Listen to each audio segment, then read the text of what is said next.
로스쿨 가가지고 변호사 되어봤자 희망이 없어요. 그것도 자기 아버지나 할아버지나 자손 몇 대에 걸쳐서 우리나라의 유명한 법조인 집안 아니면 별 답이 없어요. 안 그러면 김현장 이런 데 잘 못 들어가요. 아주 이상한 나라가 돼 있다니까요, 대한민국이. 이 집안 이야기를 하나 할게요. 제 여동생, 그 여동생의 딸이 둘이 있는데 첫째 딸이 그야말로 거의 천재입니다. 천재. 내가 봐도 우리 쪽까지만 잘하고 막 1등하고 이러니까 예원 합격하고 이러니까 계속 바이올린 했어. 그래서 서울예술고등학교 수석입학, 서울음대 기악과 수석입학, 수석 졸업. 그럼 지금 막 세계적인 바이올리니스트를 하고 있냐?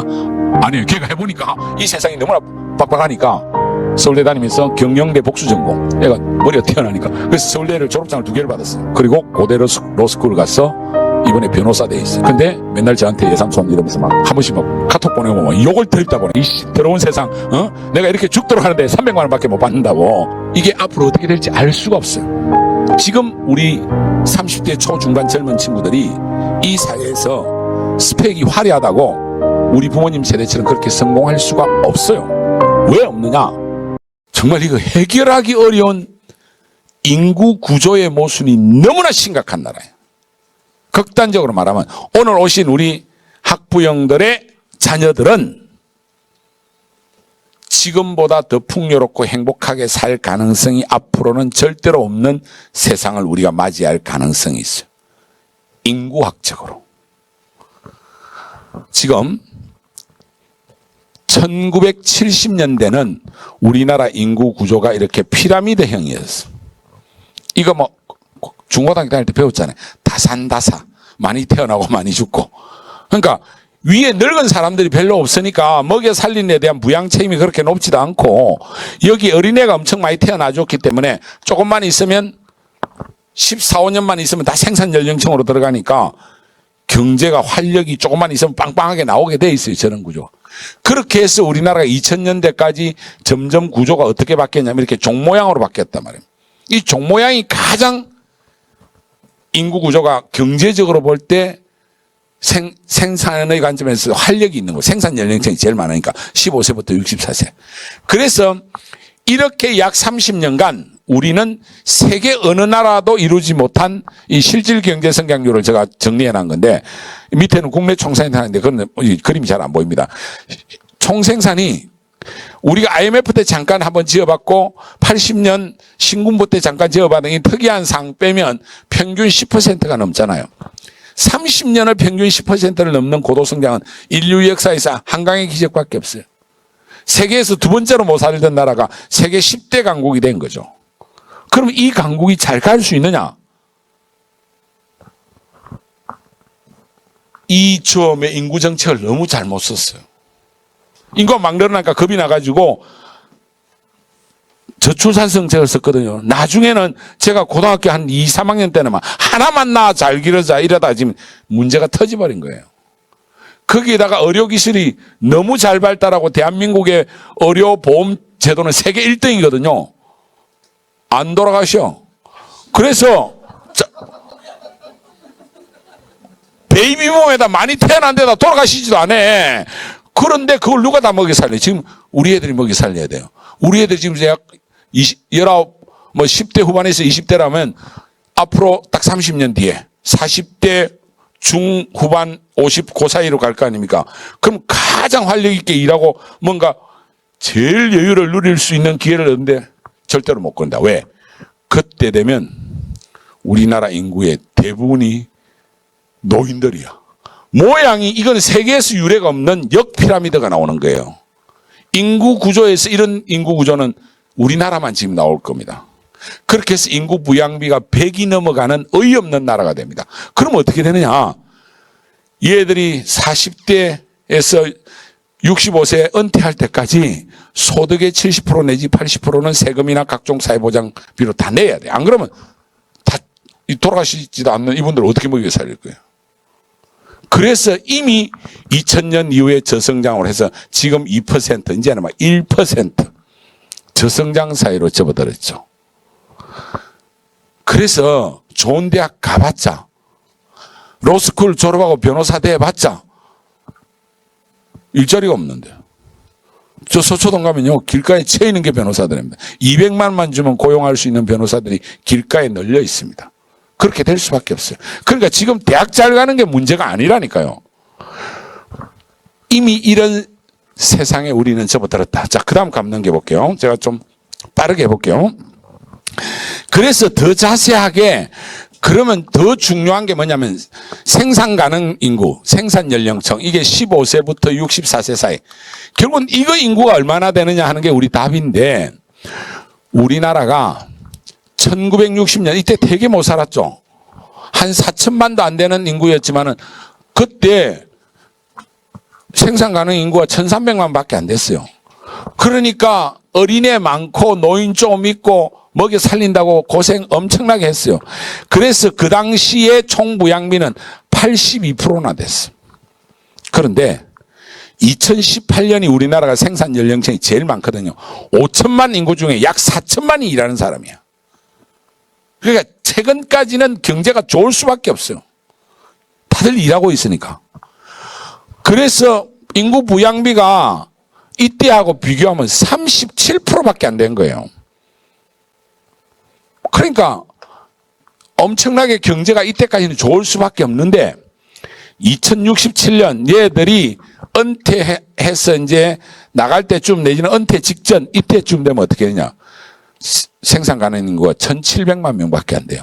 그리고 부양비가 120이나 되는 엄청나게 위험한 사회로 가면서 잠재 성장률은 1%로 떨어지고 심각해진다. 자, 이렇게 말했는데 일부 못 알아들으실 것 같아서 내가 잠깐만 설명해 드릴게요. 총 부양비가 뭐냐면 전체 인구에서 부양하는 비율을 말합니다. 그러니까 이거는 요거는 학생들나 뭐 다 학교 다닐 때 배웠어요. 일단 부양 책임이 있는 인구수, 부양 인구수분의 부양을 당하는 사람, 피부양 인구수, 요거 분의 피부양 인구수 곱하기 100 이렇게 됩니다. 그러면 이걸 딱 보니까 어떤 사회가 경제 활력이 있겠어요? 요거는 먹여 살리는 책임을 져야 되는 인구, 요거는 먹여 살림을 당하는 인구, 유년하고 노년이죠. 그죠? 그러면 값이 클수록 활력이 떨어지겠죠. 예를 들면 먹여 살리는 사람이 100명인데 먹여 살림을 당하는 사람이 한 40명밖에 안 되면 이분들의 어깨가 그렇게 안 무겁겠죠. 그런데 이게 막 100명이 되면 어떻게 되겠어? 100명이 이래가 100명 먹여서 지 말고 또 100명 먹여 살려야 되니까. 그런데 2018년은 36%밖에 안 됐어요. 예전에 못 살 때 왜 못 살았냐? 서로 막 그때는 또 어린애도 다 일했어. 그러니까 간신히 먹고 살았는데 앞으로 2067년이 되면 이게 세계에서 아무도 경험하지 않는 숫자가 나와요. 저게 100이 넘어간 사례가 없는데 우리나라는 100이 넘어갑니다. 앞에 인구 피라미드가 역 피라미드는. 그러면 요걸 숫자로 정확하게 표현하면 어떻게 되겠어? 15세부터 64세 사이 인구분의 0세부터 14세 사이 인구. 요게 어린애고 그 다음에 65세 이상의 인구 수 곱하기 100입니다. 근데 이 숫자는 계속 줄고 있어요. 애를 적게 낳아가지고. 적게 공급되니까. 그런데 요거는 큰 변화가 없고 약간 줄고 하는데 이게 엄청 늘어나고 빨리 지구를 떠나셔야 되는데 안 떠나시고 있다면 어려도 엄청 좋아가지고 이 숫자가 더 커질지도 몰라요. 어려가 획기적으로 좋아지면. 그렇죠? 그러면 우리 애들이 곧 여기에 들어갈 거 아니에요. 곧 여기에. 그죠? 여기 중심에 서겠죠. 여기 중심이 25세부터 49세 사이일 때가 제일 또 열심히 일할 때야. 그때 이분들이 지구를 안 떠나시는 바람에 한참 일할 때 먹여 살려야 되는 게 너무나 책임이 크다 말이에요. 그래서 저는 진짜 좋은 대안은 뭐냐? 대한민국을 떠나는 겁니다. 우리나라 젊은이들이. 저는 그게 엄청나게 좋은 방법이라 생각합니다. 어디로 가는 게 제일 좋으냐? 아프리카 가는 게 제일 좋아요. 거기에 인구 구조는 아직도 피라미드거든. 거기 가서 정말 이거 훨씬 우리가 앞선 비즈니스 많이 했잖아. 그걸 이식시키면 그냥 어마어마한 재벌이 될 수 있어요. 라오스 이런 데 가면 우리나라 중고차 팔다가 뭐 그 회사 있습니다. 그 라오스 제1의 기업이 우리나라 사람인데 이런 거 다 자리 잡고 있다니까요. 아니면 적어도 동남아. 아니, 생각을 바꾸셔야 돼. 대한민국에서는 인구 구조상 우리나라 젊은이들이 정말 어렵다. 지금 당장 우리 조카가 그런 화려한 스펙에 얘는 거의 천재예요. 그런 정도 하기 어렵잖아요. 바이올린도 하고 서울대 경영대 고대 로스쿨에 변호사까지 하고 예삼촌한테 시발 죽겠다 이런 카톡이나 맨날 보내고 앉아있어. 그래서 내가 그러면 너희 엄마한테 잘 이야기해가지고 네 우리 딸로 입적시켜줄까 내 그렇게 하고 앉아있어. 예삼촌 밑에 있는 게 조금 더 확률이 높겠지 내 그랬는데 장난으로 하는 이야기인데 그럴 정도로 지금 우리가 만만치 않는 세상에 살고 있다. 그런데 그래서 잠재 성장률이 0으로 수렴하는 사회가 될 가능성이 높은 대한민국에서 부모들이 정신을 못 차리고 있다. 다음 넘어가 볼게요. 부모의 시대는 일시적인 특이한 시대였단 말이에요. 30년간 고도 압축 성장의 중심에 여러분들이 있었잖아요. 그때는 매년 10%씩 증가하니까 어떻게 되겠어요? 대학 졸업하면 서로 데려가려고 했죠. 기업에 들어가면 기업이 막 계열사를 맨날 만들어. 그래서 부장 열심히 하고 있는데 갑자기 저 계열사 가서 사장하라 그러고 그런 일들이 많았어요. 심지어 현대건설 과장에서 좀 잘 나가고 있었는데 갑자기 현대자동차 사장으로 데려가가지고 대박 내다가 대통령까지 됐잖아요. 이게 이명박 신화잖아요. 이게 부모 세대의 30년간 고도압축 성장의 단면을 보여주는 거예요. 그래서 부모 세대는 어떤 생각을 했냐? 대학을 잘 나오는 게 곧 성공이었어. 부모의 시대는 명문대 진학 이꼴 성공. 그래서 이런 대기업들에 다 가고 그래서 한국적인 치열한 입시가 나왔어요. 근데 이분들이 이제 자녀를 낳고 애들 중고등학교 보내니까 자기가 그 경험을 해놓으니까 우리 애들 시대도 대학 잘 나오는 게 중요할 거다 생각하는 바람에 대한민국의 사교육이 상상도 못할 정도로 비약적으로 큰 산업이 돼버렸죠. 한국의 사교육은 고도 압축 성장, 한강의 기적이 만든 또 하나의 부산물입니다. 그래서 저는 대한민국의 사교육은 고도 압축 성장의 부산물에 지나지 않는다. 부모 세대의 경험을 자녀에게 이식하려는 일종의 착시 현상이다. 이제 그런 일 안 일어난다. 제가 사교육 기업의 총수 아닙니까? 저희가 회사를 10개나 넘게 가지고 있는데 저는 어떤 생각을 하느냐. 갑자기 사교육이 절벽이 일어날 거다. 대한민국의 사교육은 어느 한순간 빵 떨어져서 사라질 거라고 생각해요. 그게 10년 길어도 20년 안에 사라질 거라고 생각해요. 그래서 우리는 그래서 다양한 지금 메가스타디 그룹 안에서는 어떤 사업 영역의 어떤 변화를 추구하고 하는데 그래도 아직 메인은 입시입니다. 그런데 이 입시가 효용성이 없다는 게 바로 곧 증명될 거다 이런 이야기입니다. 자, 그 다음 넘어가 볼게요. 그래서 우리 부모님 세대부터 생각을 좀 바꾸셔야 된다. 교육 패러다임이 이미 바뀌었다. 부모님이 경험했던 그런 시대가 아니다. 이미 경제성장률 2%에서 0%를 향해서 가는 지금 이렇게 가는 저성장 시대에 들어갔다. 그리고 인구는 곧 감소하는 쪽으로 간다. 그러면서 역피라미드에 심각한 문제가 온다. 거기에다가 고령화가 얼마나 심각해지느냐. 아예 노인만 가지고 따로 부양비를 한번 계산해 봤어요. 이건 다 통계청 자료입니다. 그리고 예상 자료고 2000년에는 10%밖에 안 됐어요. 2020년 내년이 21%밖에 안 되는데 이게 비약적으로 2050년 여러분들 2050년 여러분 자녀가 상당히 중요한 시대예요. 그때 77%나 돼요. 얼마 전에 10%였는데 그럼 노년부양비가 뭐냐? 여기서 생각해보면 되잖아요.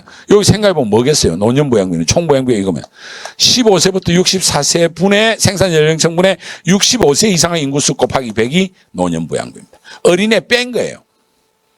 그러면 먹여 살릴 책임이 있는 생산연령층이 노인들 먹여 살리는 비율이 막 2000년 때도 우리 이제 노령화 사회에 접어들었다 그랬죠. 그 10%밖에 안 됐어요. 이게 7%가 넘어가면 전체 인구에서 노인 인구의 비율이 7% 넘어가면 이제 노령화 사회라 하는데 이제 우리는 초노령화예요. 그때 부양비가 이거밖에 안 됐는데 20년 만에 2배 늘었죠. 여기 30년 만에 이거 3배 이상 늘잖아요. 77% 저는 견딜 수가 없어요.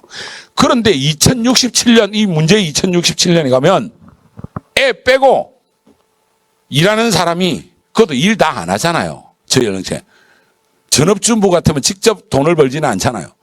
그러면 이 직장 생활하는 이 아저씨들 30, 40대들 어깨에 아새끼 한두 놈, 와이프, 노인 거의 2놈을 짊어지고 가야 되는 세상이 온단 말입니다. 그러면 대한민국은 지금과 같은 생산 방식으로는 나라를 이끌어갈 수가 없어. 그럼 어떻게 해야 되느냐? 이제는 천재가 나와야 돼. 엄청나게 창의적이고 한 명의 생산 능력이 막 100만 명 이런 정도의 어떤 창의적이고 천재의 그런 인재가 양성 안 되면 30년 고도 압축 성장은 성실하고 열심히 일하는, 왜? 그때는 중화학공업이고 기본 IT고 그런데 이제는 4차 산업에 의해서 전혀 다른 세상에 오니까 이제는 방탄소년단이 여기저기서 튀어나와야 돼. 그렇지 않으면 대한민국은 이 부양비를 견딜 수가 없게 된다는 거예요. 그래서 오늘 오신 우리 학부형들 중에서 애들이 대학을 잘 가고 이거보다는 우리 애가 우리나라 미래를 위해서 정말 창의적이고 천재적인 역량이 어디 숨어 있는지 그걸 찾아낼 것인지 아니면 아프리카로 갈 건지 뭔가 이런 결단을 하시는 것이 저는 훨씬 더 이 상황에 맞다. 대학을 잘 가겠다는 것은 어머니들 자기들 경험이라니까요. 지금 대학 잘 가도 아무 소용없다니까요. 그건 알잖아요. 아는데 다들 학원 보내고 수시 다들 막 학종이 중요하다고 이러니까 자꾸 거기 뛰어다니는데 그 우리 조카 그 천재잖아. 학종까지 모든 거 다 그 완벽하게 얘는 다 해내요. 그래서 중요한 콩쿠르에서 대상도 받고 그 다음에 수석 졸업하고 서울대 현악기 중에 바이올린이 악장을 맡거든요. 서울대 오케스트라에 악장도 했고 스펙이 완벽한 애예요. 그래도 만만치 않는 세상이 되어 있단 말입니다. 그래서 내가 변호사 해보니까 지랄 같대요. 이거 올라가는 게 도제식이고 그래서 그럼 때리치우고 사업해라 네 그러는데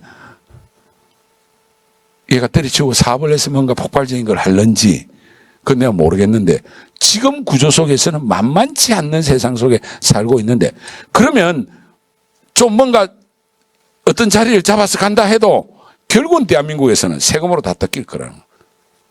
앞으로 세제는 점점 더 가진 자에게 누진 적용이 훨씬 더 강하게 할 수밖에 없는 세상이 우리 앞에 곧 온다. 자, 그래서 새로운 직업이 앞으로 탄생할 거고 교육의 변화가 필요하다. 개인의 다양성과 창의성이 요구되는 교육 패러다임의 대변화가 지금 우리 앞에 오고 있다. 그러면 부모는 생각을 바꿔야 된다. 그러면 자녀의 시대는 어떠냐? 우리 자녀들이 살아가는 시대는 이 이야기 혹시 들어보셨는지 모르겠는데 뭐 블루 칼라, 화이트 칼라 이런 건 들어봤죠. 그런데 뉴 칼라는 못 들어봤을 것 같은데요. 이게 벌써 한 3년 전에 나온 이야기입니다. 이제 뉴 칼라의 시대가 온다. 이게 누가 한 이야기냐면 지니 로메티라는 IBM 회장이 2017년 스위스 다보스에서 매년 하죠. 다보스 포럼, 세계 경제 포럼에서 기조 연설을 한 내용입니다. 무슨 이야기냐면 인간이 농경사회로 살다가 18세기 중반에 전기기관을 발명하면서 산업화가 됐죠. 이제 공장이 생기고 그래서 이 블루칼라가 나오기 시작했어요. 그래서 이 블루칼라를 도시에 모아가지고 생산을 하려고 하니까 교육도 거기에 맞추기 위해서 시민교육이 나온 거예요. 초중고 이런 시스템이 지금 그때 나온 거고, 그리고 그 산업혁명이 1차, 2차, 3차를 넘어가면서 이제는 이런 블루칼라나 이런 건 자동화로 많이 가면서 사무직, 화이트 칼라가 중요해졌죠. 그래서 이 화이트 칼라를 잘 양성하려고 하니까 유니버시티가 필요한 거죠. 대학 체제가 나오고. 그럼 지금 현재 우리가 가지고 있는 이 학제라는 거는 예전 농경사회에서 나온 게 아니고 산업화 이후에 나왔는데, 지금 학제는 저는 대학도 무너질 거라고 생각해요. 이미 세상이 그런 세상이 아니야. 블루칼라, 화이트칼라. 그래서 우리는 화이트칼라가 되게 하기 위해서 애들을 대학 잘 보내려고 하지만은 이 화이트칼라 직업의 50%는 곧 다 없어진다. 맨날 그런 이야기 들었죠. 우리나라 고용정보원 자료에 의하면 한 70%까지 앞으로 20년 안에 없어지는 데이터 뒤에 제가 정부에서 발표한 데이터입니다. 뽑아놨는데, 그러면 4차 산업은 이제 AI에 의해서 결국은 블루 화이트가 아닌 뉴 칼라의 시대가 나온다. 지금 이 시스템에 의한 거가 효용성이 별로 없어진다는 이야기죠. 그죠? 자, 그래서 부모의 시대는 잘 배우는 인재 양성, 즉 대학 잘 가는 게 부모의 시대에 맞는 패러다임이라면, 우리 자녀의 시대는 창의적이고 협력적인 인재를 양성하고 오히려 실무 능력이나 실제로 어느 대학 나왔냐 하는 것이 그렇게 중요하지 않는 세상으로 지금 가고 있다. 뉴칼라의 시대가 열리고 있다. 그러면 거기에 따라서 직무가 어떻게 급변하느냐. 자, 클라우스 슈밥 이분 아시죠? 4차 산업혁명이라는 화두를 최초로 들고 나왔고, 다보스 포럼, 세계경제 포럼의 회장이시죠. 한국에도 종종 옵니다. 이분이 늘 하는 이야기가 20년 안에 미국을 놓고 직업의 47%가 사라질 거다. 중간소득층의 단순 업무 일자리는 거의 없어질 거다. 이런 이야기를 일찍부터 이야기했고, 2017년에 우리나라 한국고용정보원에서 발표한 자료에 의하면, 자, 2025년이 되면 단순 노무자 같으면 현재는 AI에 의해서 25.9%가 대체되는데 2025년 해봤자 앞으로 한 6년밖에 안 남았잖아요. 이거 90%가 다 대체되고, 그 다음에 판매직 11%인데 이것도 74%. 그래서 이제 뭐 이마트나 이런 데 캐셔에 있는 직원들 다 없어질 가능성이 거의 다 높죠. 아마존고 미국 가보시면 경험하셨을 건데, 들어가서 이것저것 들고 나고 썩 집에 갔는데 다 계산도 돼 있어. 우리 딸이 이게 진짜 제대로 되는지 실험을 일부러 해봤대. 지가 막 골라가 가져가는 척 하다가 또 다시 갖다 넣고 매번 이것들이 진짜 제대로 하는지 좀 저희 딸이 벨란 놈이 한 놈이 있거든요. 뉴욕에 살고 있는데, 와 근데 아빠 정확하게 계산됐더라. 내가 매번 빼가 여기 들고 다니다가 다시 갖다 놨는데 이게 갖다 놨 것까지 다 알고, 당연히 그런 오류를 범하면 망하려고요. 그러니까 이제 아무것도 필요 없는 거죠. 그러면 자, 관리자도 49% 날라가죠. 전문가 관련 종사 56% 날라가죠. 사무직 61%, 서비스직 75%. 뭐 남는 게 없잖아요. 그럼 지금 그래서 변호사 이런 거 실컷 해봤자 답이 없다니까요. 근데 안 망할 한계는 있긴 있어. 그래서 거기에 막 대한민국이 지금 다 꽂혀 있는데, 의사. 요건 좀 안 망할 가능성이 많아. 왜냐면 인구 구조의 특성상 노인이 너무 많으니까. 그래서 막 의대는 그냥 전국 1등부터 5,000등까지 들어가는 이상한 시험으로 지금 바뀌고 있어요. 그죠? 생산의 개념이 바뀔 거다. 경제학에서 생산은 뭐냐면요, 부가가치를 창출하면 무조건 생산입니다. 뭘 통해서? 부가가치라는 거는 쉽게 말하면 돈이 늘어나는 겁니다. 하여튼 돈이 되면 그거 다 생산해. 경제학의 생산 개념은 부가가치 창출입니다. 그러니까 뭔가 돈을 늘려야 되는데 그 뭘 만들어 가지고 또 더 만들든지, 뭐 유통을 해서 중간에 마진을 만들든지, 이렇게 강의를 해 가지고 수강료를 받아서 이건데 이 생산 개념이 달라질 가능성이 있다. 왜? 실제로 그런 형식의 생산에 종사하는 사람은 거의 다 4차 산업에 의해서 상당히 AI나 많은 것에 의해서 대체되면 나머지 사람들 뭐 하는데 그럼? 놀아야죠. 놀면 정부에서 수당이 나오든 아니면 기업체에서 노는 것 자체가 하나의 부가가치가 되는 시대가 분명히 올 거다.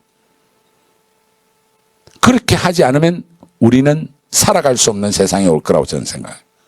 그래서 우리 애가 잘 놀면 잘 노는 것에 의해서 부가가치가 만들어지는, 지금은 상상할 수 없는 그런 시대가 분명히 오야만 합니다. 오지 않으면 이 경제가 돌아갈 수가 없어요.